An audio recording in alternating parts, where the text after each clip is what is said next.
Hello, wrestling fans, and welcome back to 10 Count. I'm Steve Fall, but on today's edition, I am talking to the Progress Wrestling Atlas champion, Big Damo. How you doing today? The very best. Thank you very much. Though recently, former colleague of yours, Eric Young, he was stabbed on Impact He, Wrestling back in December, and I don't think he survived, at least in so the Impact Wrestling world. in So, in the multiverse, I think that version of Eric Young may well be out for a while, maybe yeah. in intensive care. Yes, Yeah, he's yes, probably just in the hospital. He'll be yeah. fine. Just put a Band-Aid on it. He'll be good. Yeah, He's Dean, very tough. He is very tough. it's crazy. And then the rumors immediately after that happened was, oh, he's going back to the WWE. And then, of course, the rumors start of you, Axel, Eric Young. Nikki's still there. So the idea is you all come back because we've had Hit Row come back, Bray Wyatt come back, Karen Cross came back. Why not Sanity? Are we going to see this? Well, if you do, then you do. But right now, I'm focused on what I'm doing. I'm Yeah. focused on Progress Wrestling. I'm focused on everywhere I'm going because I get to choose my own path right now. I get to choose everything I get to do. I'm not beholden to anybody Yeah. except for my wife. In fairness, I am pretty beholden to her. But honestly, if it happens, it'd be a conversation, we could have and whatever else. But at the end of the day, they let me go once before, so I don't trust them. I don't believe I don't. I don't wake up every morning hoping for that call because Right. listen, they had me there at the time of my life. I got to wrestle some of the best in the world. I got to travel with Eric Axel and have some of the best experiences in my life. Um, but they ended that for their reasons, and I've been able to have the time of my life this last year. So as I said, I've been able to say no to promoters. I've been able to do things that I wasn't able to do for 6 years. So, and more importantly, I've been able to get back and forth to to home and like the realization like everybody is getting older and those opportunities are going to come a lot less. So being able to pick and choose my own path has been incredible. Like, but listen, if fans are desperate to see more Sanity, then come and see us at Progress Wrestling. So There you go. You took one thing, you spun it around and made it something else. I love it so much. You mentioned your wife, though. What's it like being married to someone in the same profession of you? It doesn't matter if they're a professional wrestler, a doctor, a nurse, a teacher, anything. What's it like? Because I imagine you both, are in the same profession, but at the same time, you don't have probably the same exact look on certain items in the profession you're in. well, absolutely. I mean, Nikki coming through over the last 15 years. You look at how women's wrestling's been changed or treated over Mm-hmm. over those years. So like she's had obviously a very different experience than I have because you know, for a long time, women's wrestling was looked down on, and she's had to come through literally that entire time period and through the period, where it's finally getting the recognition it deserves. So absolutely, she's seen the highs and lows. So it's been awesome to experience that through her, and also, being able to see like, you know, attitudes change, like, even like amongst, the locker room and things like that, where, it's now being treated very differently. It's when I was first coming through, it would be rare to see one good female athlete, Mm-hmm. to the point where, by the time I was late, so 2015, yeah, 2016, by the time I was, about to go to WWE, it had suddenly grown. There's so many great like female athletes, and the difference was astounding, and that was only in like a 10-year period. So, the hope for women's wrestling is, what's the next 10 years going to be like, and then the next 10 years after that, but when you're asking the question, what's it like to have a relationship with somebody in the industry, well, hilarious most of the time, but because I'm married to a maniac. But the no, it's been unbelievable because we were able to support each other's dreams, and we were able to almost like push and check each other's ambitions, if that helps. So, because there's been times where like you feel the weight of the world, for the stupidest of reasons, and then the other one's able, to pull the other one out. So, and that's, you know, when you're a young wrestler in wrestling, you need to be surrounded by the right people. And I've always been relatively lucky. I was able to meet the right people at the right time. And I think Nikki's been the same. Like you go through bad periods, of course, but there's always like somebody else's brain you can pick, and there's always somebody else's who's there to give advice and stuff like that. And like we're the type of people who always ask for it, and like I meet people all the time who don't ask advice and are wondering why things don't always work out. And we've always like, don't get me wrong, when I first started, I was very like that. But as I knew what I wanted to do, when I wanted to get to the highest level I possibly could, like I realized that the key is to be picking the brains of the veterans and asking advice of anybody who I can. And that's the beauty of this industry, is that there's so many veterans available for you, like as long as you're willing to look. And that's what we did. We used to travel down to see Robbie Brookside in Leicester, which was like a 5 hour drive there, 5 hour drive back. And it was the best way for us to get to the next level that we needed to get to. And Robbie was that good. He got signed by WWE as a coach, so obviously we made the right decision.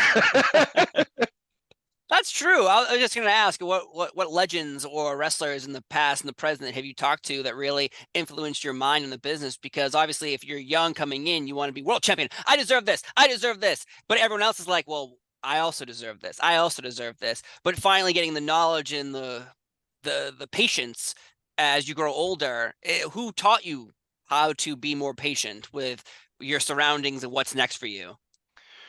Well, first of all, like I've got an excellent family, like very supportive. Like I remember, I didn't tell them I was wrestling for the first 3 years. I can't come to the cookout, Mom, on Saturday night at 8 o'clock. I'm busy. Yeah, pretty much. But eventually, when I did tell them, they became my biggest and most supportive part of my life. So having that was important, because um, you know they would annoy me, with terrible ideas, and there might be a great idea, amongst it. So, but honestly, like having that kind of support system has helped me a lot. And I understand, like, a lot of people come from different backgrounds, but I met a lot of great lads through wrestling as well. I had a great, like, almost a great support group of fellas who all started around the same time as me, in 2004. And then after then, I started getting out there and like meeting the likes of the Doug Williamses, as I said, like Robbie Brookside. But I also met like a bunch of like veterans in from old World of Sport as well, like Kung Fu Eddie Hamill and things like that. These lads who were all like absolutely incredible wrestlers, who'd maybe been out of the industry for 20 years or whatever else. And like I managed to meet them, work with them, train with them, things like that, was beyond lucky, really. And then if we met like former WWE talent or whatever else on shows, then you would always ask them advice and whatever else. Like I got very lucky. Like as my stock rose in the wrestling world, like a lot of companies here were able to bring in outsiders and things like that. And I got to wrestle, the likes of MVP and stuff like that before he went back to WWE. And it's people like that you're able to to talk to and listen to. I was on shows with Vader and things like that. Who I'm obviously heavily influenced by, and you're getting to see little nuggets of wisdom here and there. And it's you have to be a product of your experiences. And my experiences, just from when I first started to there was almost nobody of experience level, like to lean on, to the point where you're leaning on like people with all the experience, hundreds of different people from lots of different worlds. Like we got to work with Prince Devitt, or Finn Balor, quite a lot. He was coming over and running seminars quite a lot for us, where we were based in Scotland, which helped a lot, because he was flying at that point in New Japan. He was literally about to be IWGP Junior Champion.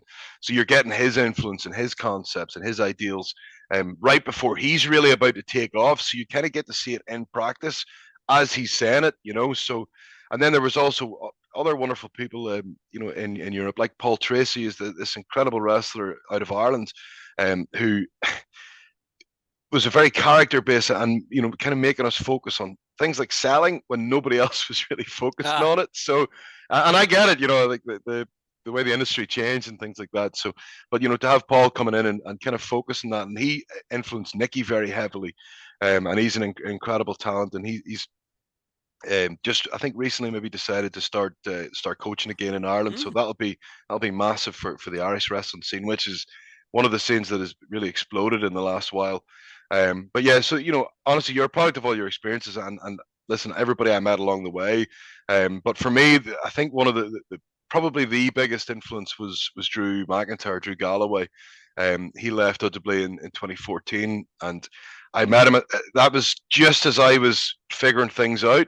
So it was the launch across the line, the kick up the ass, whatever way you wanna describe it, because suddenly I was wrestling somebody on a regular basis, like we wrestled each other almost every month or every week or whatever it was, and Drew was everything that Robbie had said, sorry, everything Robbie Brooks had been telling me, and everything Finn Balor had told us, and now you've got Drew, who you're wrestling on a regular basis, who's been there, done that, and is so hungry, and he was hungry beyond belief, and yeah. he recognized in a bunch of us who wanted to get further, wanted to do more, and he was like, right, we're all going to do more, we're all going to go further, and that's exactly what we did, and like honestly, working with Drew and um, then a big shout out to Rampage Brown, who was an incredible talent in Europe as well, who I was married to for a few months, who helped really like wire my brain in a different way and in a positive way. Sorry, right before I came to the WWE. So, people like that being available to you are such a massive difference. And as I say, I've missed out on hundreds of people here, by the way, like Johnny Moss, who's now a coach Well, in it's not your NXT. Hall of Fame speech where you have Oh, to write it down is not. everyone's I'm trying to name, think of it. Trying to think of everybody and no one's who gonna get helped me get upset. here. No one's gonna get upset. It's not your Hall of Fame speech yet. When that happens, then the music can play you, and you go like, I'm sorry, I'm not done yet," and you roll. And But then Kane can come out and take me off stage. So that'll yes, be. yes, God, classic Hall of Fame right there.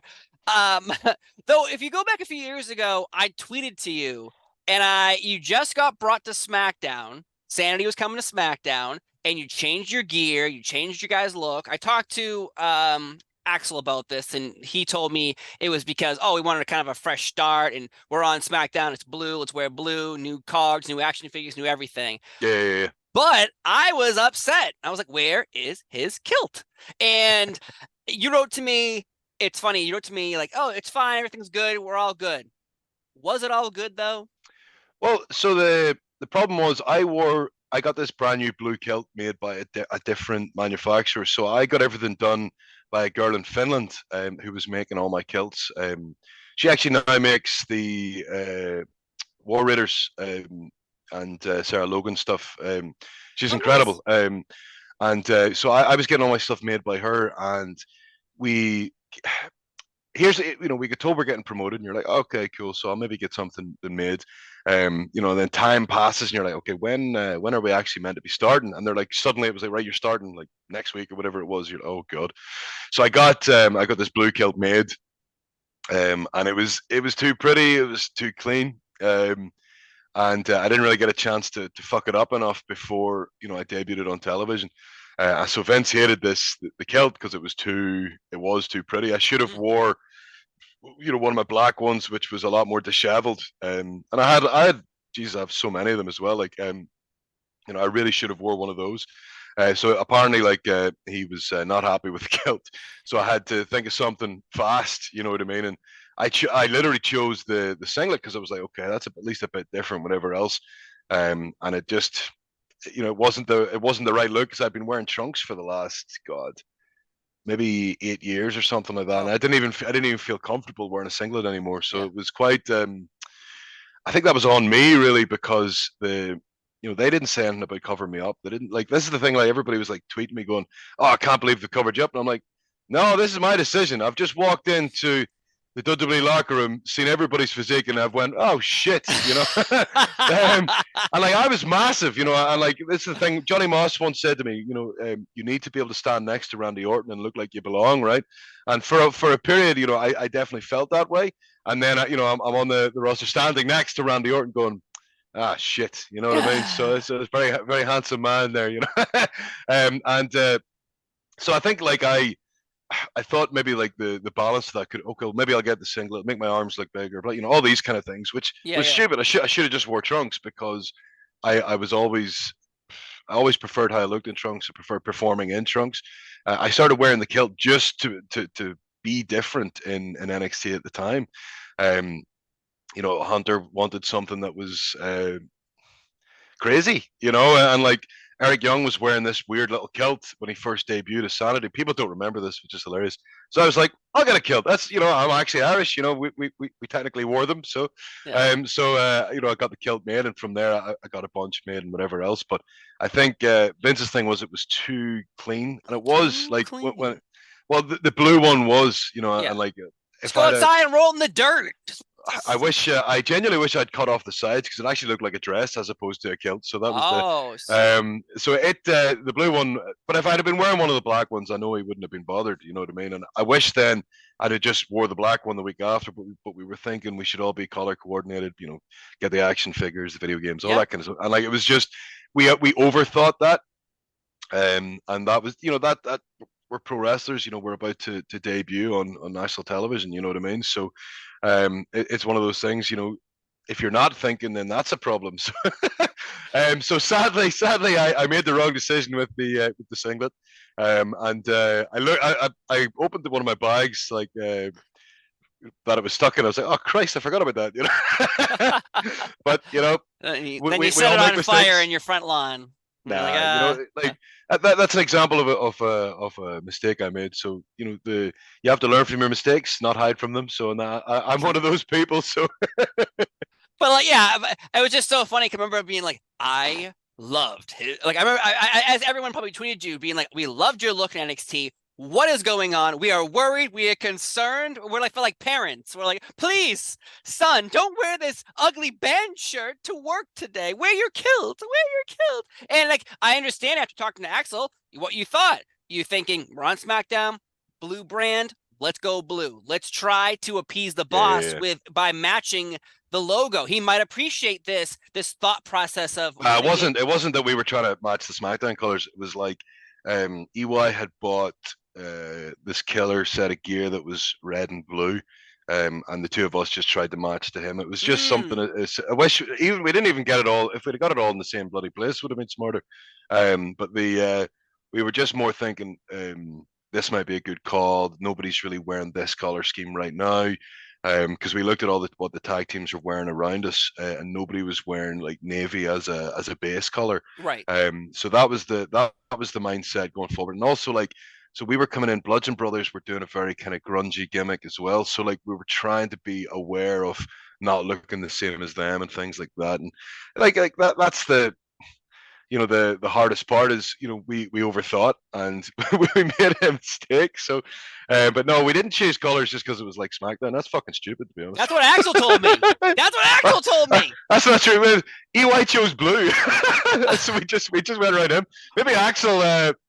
Maybe Axel thought we were going for blue because it was SmackDown. I don't know. I talked to him like a month ago. I've got to bury him, so that sounds awesome. The interview is up right now on 10 Count. You can check that out. He's my boy. Admitting that there was blue involved because we're on SmackDown. We should go blue. Oh, okay. So. Well, as far as I was aware, it's because EY had a lovely pair of blue trunks. We went, that's a good idea. Let's go after that. So I gotta bring you and Axel on next time. We'll talk again. As long as he doesn't like jujitsu me, because he's fucking like he's getting really fucking good at it. He's ripped.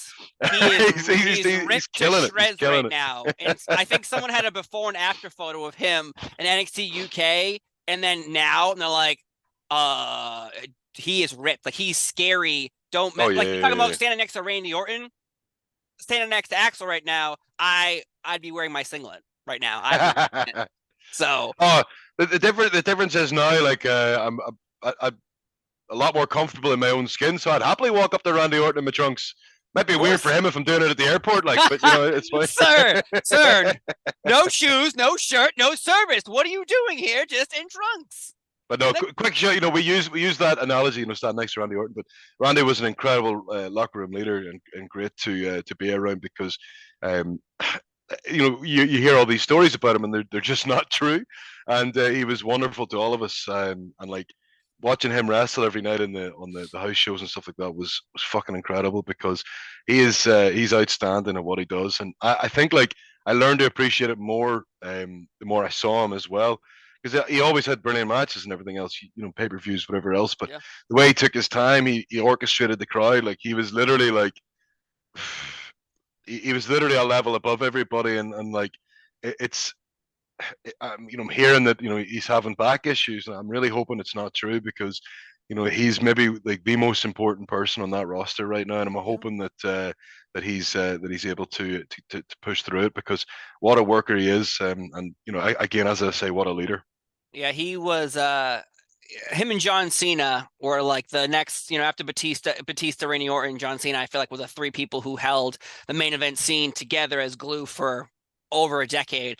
Though I have a Randy Orton story where people say he's so nice. Well, he wasn't so nice to me once. No, I'm just kidding. He didn't see me. I was buying popcorn. He's 6'8". He's fucking ginormous. You know what I mean? No wonder he didn't see you. He knocked me over. I had popcorn and I had my drinks, and I'm walking like this, but there's a black curtain next to me. So he comes out from behind the black curtain, whips it out, like pops me with his shoulder. I'm like, no! I go down, popcorn, drinks everywhere. You know what he did to me? He stepped over me, bought Twizzlers, came back, stepped back over me, and went in the back. I was like, what the hell just happened? And it was a security guy was like, I'm so sorry. Here's your popcorn. Here's another drink. It's all free. And I was like, I'm not angry. I'm just like, I wish I had a camera on filming him as he's stepping over me. Didn't even say I'm sorry, nothing. It was like, excuse me, I had Twizzlers. I need to get back. And what would you prefer? Would you prefer the actual character of Randy Orton? Or would you prefer the person of Randy Orton? I think the person wanting Twizzlers versus the Viper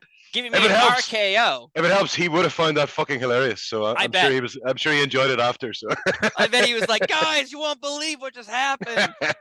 No, it was so. It's a good story to tell. It wasn't like he got me covered with I was good. They took care of me. The security took care of me. And so effectively, what you're saying is he RKO'd you while you're holding all these. Yes, with his shoulder. And then he posed with it after. Okay, that's cool. He held my popcorn. I believe it. Yeah. He was holding my popcorn like this over me, and everyone was like taking pictures, and I was on the ground.